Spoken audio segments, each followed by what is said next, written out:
I'm gonna not cry. That's my number one goal. It's sort of like watching your whole life flash before your eyes. That was narrated and written and produced by my team at Nightline, my work husband, Byron Pitts. I have, as you can see by that video, nothing short of a dream job. This weekend, I get to go talk to Tom Hanks about kindness and decency at a time when kindness and decency seems to be a bit lacking. Next week, I'm traveling to Mexico to talk to pregnant migrants who are seeking asylum, trying to get into this country. My job combines that rare combination of loving what you do and doing something that you find meaningful, hoping that the world perhaps will be a better place because of your stories, giving voice to the voiceless, and empowering the underdog. That's what KACF does best. And that's why I found myself among the co-founders. I'm humbled to be here tonight. Minjin, I'm such a huge fan and sort of feel inadequate being honored alongside you. Eva and Safan, I'm so glad you guys said yes, because that way I could drink wine and enjoy the rest of the evening. But I am here to tell you a couple of stories, because that's what I do for a living. The story of KACF started about 15 years ago, when Ambassador Youngmook Kim invited me and a bunch of other mid-career professionals to lunch. And midway through, he's like, you guys are gonna found a nonprofit. And we were all like, what? What did he just say?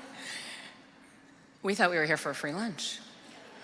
He gave us a roadmap. He said, raise some money, partner with established first-generation nonprofits, leverage your professional skills and help them grow, get them access to grants.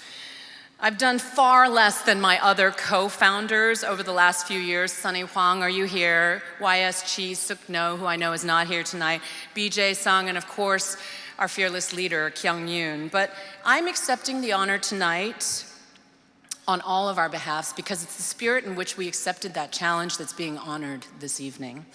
We are all here tonight because we are kindred spirits. I'm sure my story is going to sound very familiar to you all. I was born in Seoul, moved here at the age of 5 with my family to Sunnyvale, California, before it was Silicon Valley. I remember the red dress that I wore on the plane.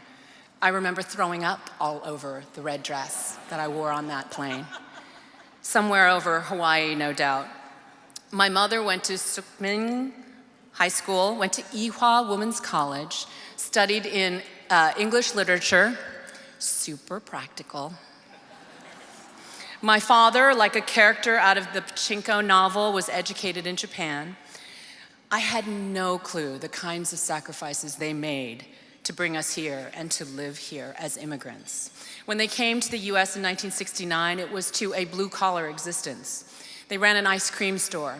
I remember Amma boiling dozens of eggs and cracking them so we could make egg salad sandwiches. I hated egg salad sandwiches for many years. I remember they had a flower shop. My Amma is incredibly talented with flowers. Recently, she still does ikebana flower arranging, and I started an Instagram account for her. You can follow her. It's Flowers by Halmoni.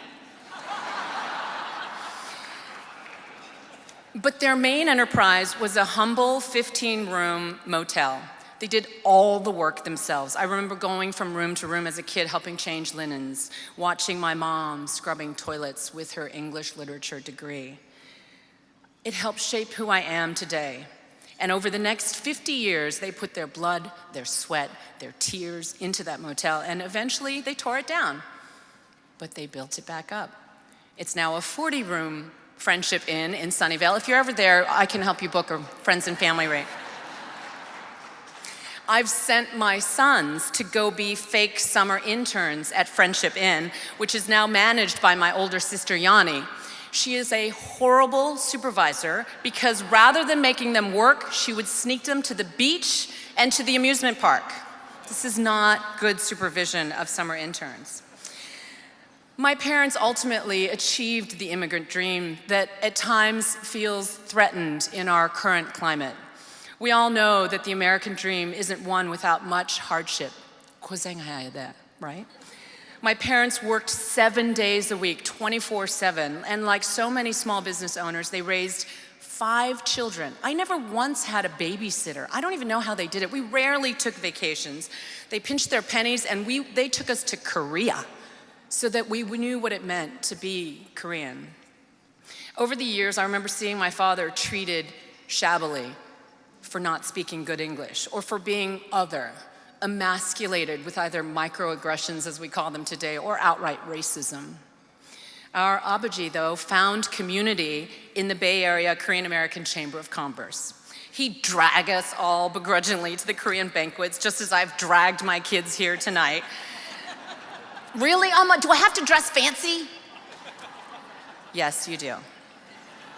I remember the raffle tickets, the grants to recent immigrants, and the honorees.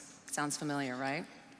My father passed away a few years back, but my mom, who's in her 80s now, still meets up every once in a while with her Sukmin High School girls, alumni. When they get done bragging about their kids, they trade stories of woe, of what it's like to be an immigrant, a stranger in a strange land. They talk about bad marriages or failed businesses. But the single most catastrophic topic is health.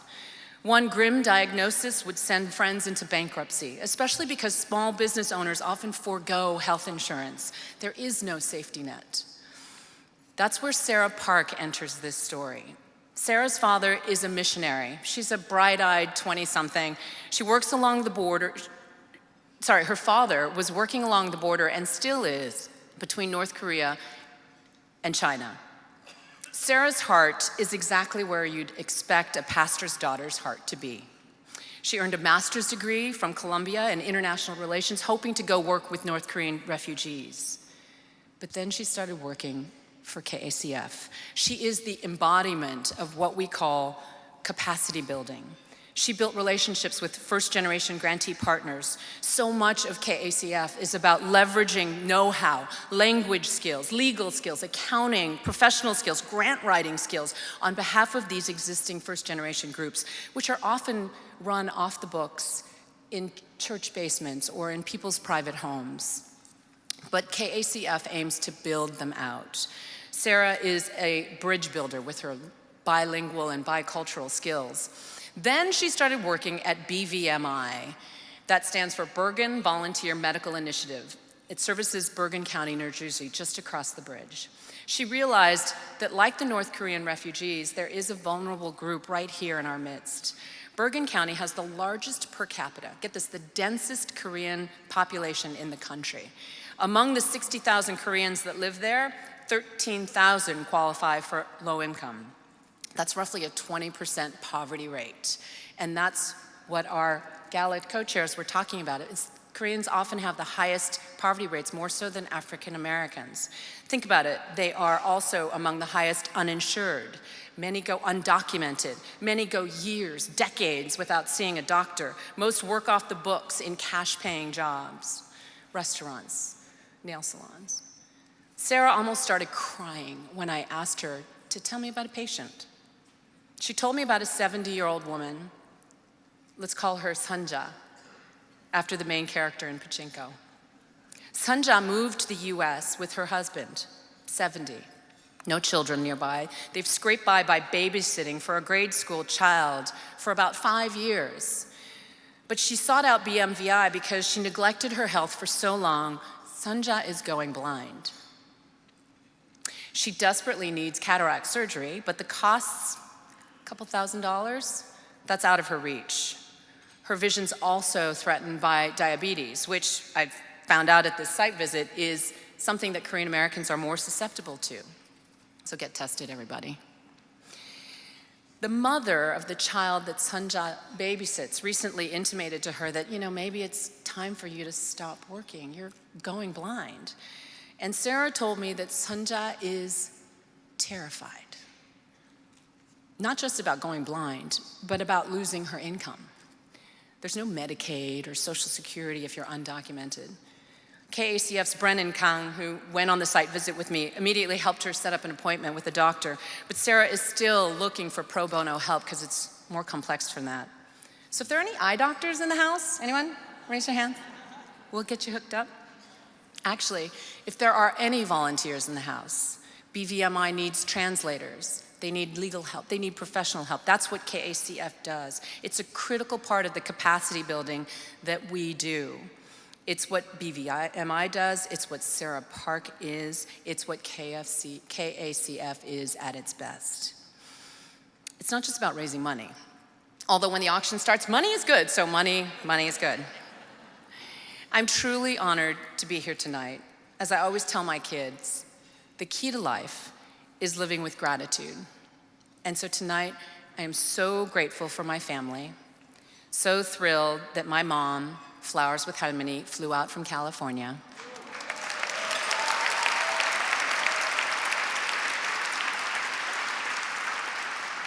My sisters flew out from the West Coast. I have 3 of them. Yanni, the aforementioned bad supervisor and CEO of Friendship Inn, is here. My sister Haley, who's a fabulous real estate agent, flew out. My sister Mimi, who's a spectacular mom and sitting in the Nordstrom gang, because she's a Nordstrom. She, along with her husband, donated some some auction items, so please respond. And my brother Jay, who's here. He's an architect. His wife, who is also going through some health challenges, is here tonight, and that warms my heart as well. I'm grateful. To my sons, Travis and Mason, you are my heart. And thank you for dressing fancy. Our oldest son, Jared, is a freshman in college, so there's an entire table over there with freshmen in college. We're consoling each other tonight, so if you'd like to come on over. Finally, to my husband, Neil, whose own career has had so many mountaintops. Your unwavering support is only matched by your unparalleled decency, and you make me try to be better every day. I humbly say to you tonight, I am grateful and I am thrilled that KACF has become such a major monumental force 15 years after that free lunch.